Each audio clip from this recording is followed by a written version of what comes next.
2024मध्ये अर्ज दिला होता, साधा अर्ज हडपसर पोलीस चौकीमध्ये, की साहेब ती आम्हाला अशी अशी धमकी देती, माझं करिअर व्हायचं जायचं आहे, मी पोलीस भरती करते आहे, मी पोलीस भरती करणारी पोरगी आहे साहेब, माझे आईवडील वयस्कर आहेत, त्या भाजीपाल्याचा व्यवसाय करतात, आमच्याकडे काय एवढं मुद्दल नाही, ती आम्हाला धमक्या वगैरे देते, त्याच्यावरती तुम्ही काहीतरी तिला समज द्या. पोलिसांनी मला डायरेक्ट धमकवले व बोलले की तुझ्यावरती अजून केस टाकलेली नाही आहे ना, जेव्हा टाकतील ना तेव्हा ते अर्ज आमच्याकडे घेऊन ये, तेव्हा आम्ही बघू.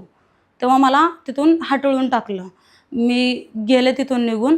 मग त्याच्यानंतर 2025मध्ये तिने परत मला धमकी दिली की तुला बोललेलं कळत नाही का, तुझ्या घरच्यांना आणि तुला कसं अडकवायचं, आता ते मला बरोबर जमतं, आणि आता महिला अध्यक्ष नीता अडसूळ व आम्ही मिळून तुझं बरोबर गेम करतो, तुझ्या घरच्यांना कसं जेलमध्ये पाठवायचं आणि तुला पाठवायचं, तुझं करिअर कसं उद्ध्वस्त करायचं ते आम्ही तुला बरोबरच सांगणार.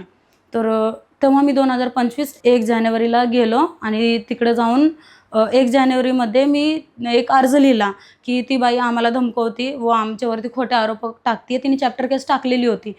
तर पोलिसांनी CP कमिशनरला दिलं, एक परिमंडळला दिलं आणि एक हडपसर आणि एक मांजरीमध्ये, असे मी 5 अर्ज दिले होते.